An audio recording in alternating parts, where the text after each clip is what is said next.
Hello, and welcome to Greet the Week. I am Mona Duncan, and this program we just have we just some chit chat as to living in the now and to seeing that everything is a life lesson.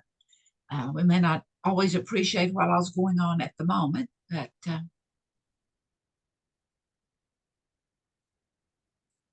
with a little thought. Okay, so I want to share the screen so you can kind of see some thoughts that I've put down here and listen to.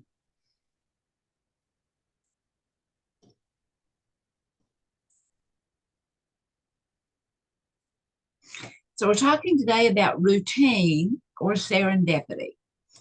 And what does it mean, for something to be serendipitous? Routine is kind of over and over the same thing, whereas serendipity has a tendency to have a surprise to it. It's fate, destiny, karma, luck. And in thinking about it, maybe serendipity is looking at what our true identity is, or it's also learning to live from internal motivation. So, I have a couple of stories to share with you and definitions. Routine, is it repetitive? Well, has a tendency to be the same thing again and again, becomes habitual. Whereas serendipity has a tendency to have change to it. And maybe it's even kind of guided by providence and for the confidence. Anyway, so I had a friend was telling me about walking the dog. And we've had dogs before, but we didn't ever take them on walks. We just had enough property that they could run themselves wherever they were. Anyway, in walking the dog, and was always excited about putting the leash on because I was going to go for a walk. But then one day, just serendipitously, this squirrel that was in a tree that had maybe been there before, but who knows, that squirrel fell out of the tree onto the dog. And so the dog, was real excited about it. But the thing of it is their routine morning walk to walk the dog was never the same again because the dog automatically was looking for that squirrel. I'm going to get you this time. I'm going to get you this time. It happened before. Surely it will happen again. And then I think of a situation where a friend shared a was just really sad. And anyway, was remembering a time that, well, actually, it was a funeral that they had attended, she and her family.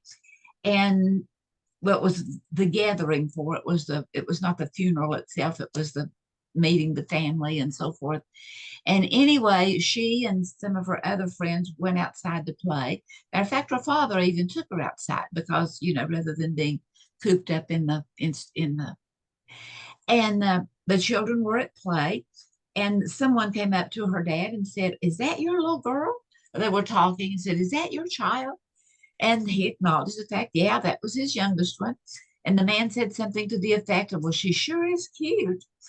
And the dad responded, "Pretty is as pretty does.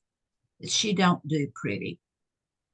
And the thing of it is that so burdened her. 50 years later, 50 some years later, she was still sad over the fact that she had seen herself identified as not being pretty and from someone that was very important to her. And not only in talking with her, but also with a multitude of people of the at risk community, I realized that all too often we know ourselves only by hearsay, what we have heard others say about us. And sometimes it can be very detrimental. And so we see ourselves as not being important. And sometimes when we hear those things, so I think back on the wisdom of psychologist Carl Jung. And Carl Jung suggested that nothing in life is ever happenstance. That dual, the dual impact of the here and now is as not only is it does whatever happens impacts us here and now, it also has an eternal connection to it. It's like it stays with us. It's hung there, and it can be a positive or a negative, but nothing is ever happenstance, according to Jung. And then also, he says that unknowingly we begin to formulate kind of an opposites attract, but they also compete. And in thinking about that, I just think like maybe teams, whether it's basketball or football or whatever, the teams, they are attracted to that particular team because of whatever, but then they're going to compete against all of the other teams so that they can be the big winners. But on the process of this, it leads us to vigorous rigidity in one area while being fluid in another. So we could be, I'm after that dog, but then being fluid in other situations and in other circumstances. So the wisdom of psychologist William Glasser. And Dr. Glasser says that unhappy people lean toward seeing life from the negative. And some of these little characters that I have here are to kind of illustrate that. And then they try to fix the offending players. Lean toward the negative, but then we want to fix people, fix the offending players. And that the unhappy person sees life as happening to him, to her, rather than for him or for her. And he also says that everything we do is a choice. And so in thinking about that, that maybe to prove that what we're doing or to prove that what we're thinking or what we're doing is a choice, that maybe we need to practice a pause before we go into action. And that as we pause to determine the effectiveness of calm before jumping in to wanting to fix somebody. And that pause also lets us know personally who we identify ourselves as being, so that whenever we do speak up, whenever we do make those actions, it is from a true identity of who we're seeing that we are, who we want to become. And so as I looked at this and I saw all those little kind of disgruntled characters over there, the fact of it is that once we begin to employ the concepts of everything we do is our choice, it certainly turns us into having a happier outcome with the difficult things of life. So our routines and deliberate choices. So the fact of the matter is it not that most of our life is routine? Sunrise, sunset, 3 meals a day, 5-day work week, yearly celebrations that we, participate in. Is not most of our life pretty routine, pretty ordinary? But then stop and think about the varieties of life and the ABCs. The fact that there are 26 letters in the alphabet, at least we in this country. And out of those 26 letters, we learn and we enjoy and we employ, and we can expand to know more about our universe and to learn more from it by reading.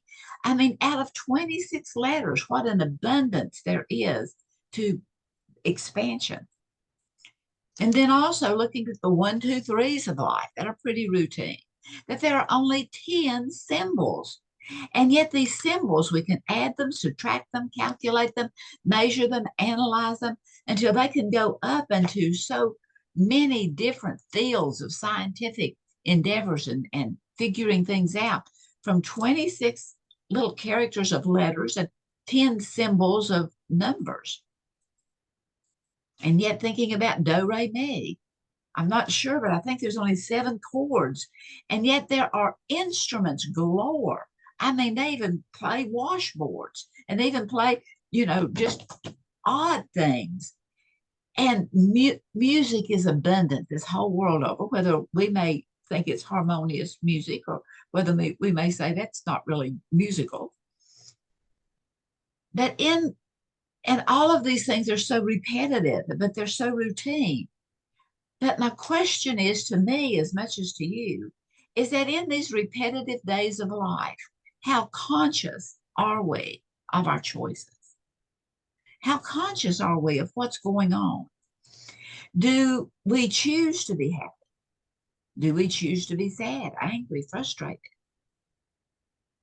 And if we do, can we choose not to be those things? Can we choose to be more in alignment with what's going on with life?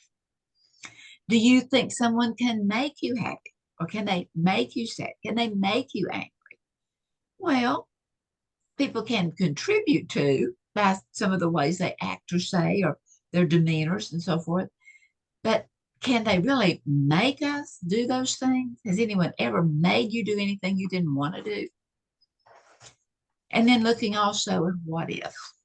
And when we're looking at if, is it an absolute or is it an uncertainty? So I've written a poem. If is a word in the middle of life.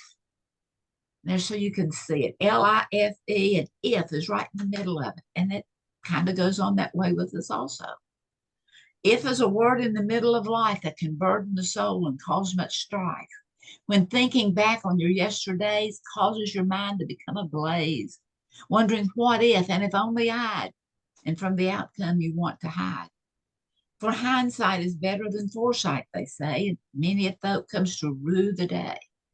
But in light of the information as you understood, you made a decision you thought was good. And sometimes those things come out to be okay, and sometimes they don't. So, in looking at that little if that's in the middle of life, that uncertainty, even though we may sometimes think if this happens and this happens and this happens and this happens, then it's an absolute. Well, maybe so, maybe no. And as Carl Jung looked at initially, is that he was saying that we approach life from the negative. Well, what he's really saying is let's survive. Be aware of the fact that there may be a bear out there. The dog found out that there was a squirrel that fell on him. We may find out some other things. And so let it may seem negative and it may be negative, but let's survive. Let's be aware of what's going on. And then Dr. William Glasser says, give life the option of a choice. And maybe he's saying, let's thrive. That whatever the options are, whatever the choices are, let's make a choice that will bring for the good of the whole. So, routine, serendipity, what if?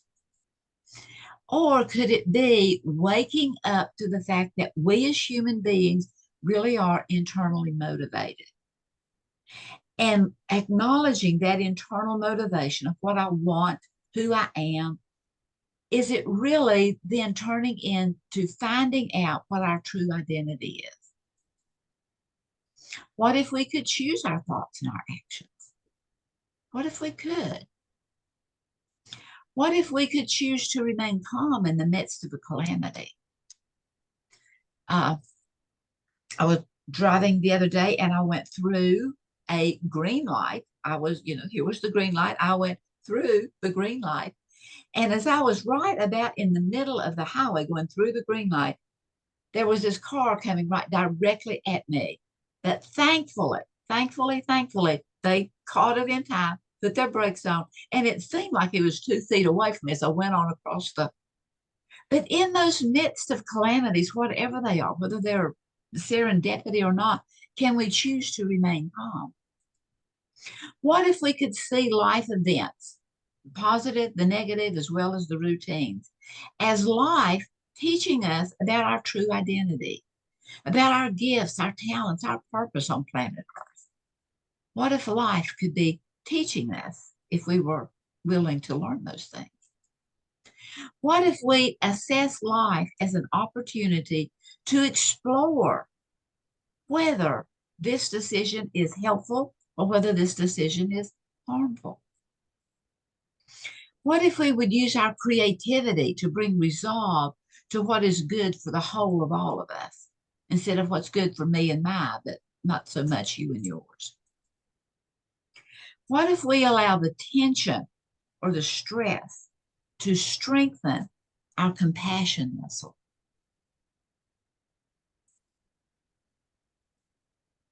So, think you can do it? Well, I think you can. So, thank you very much for being here. And as we look at the routines of life, or the fact that we do have choices, we need to look at the negatives so that we can survive. We need to look at the positives so that we can thrive. And just realize that life is a gift.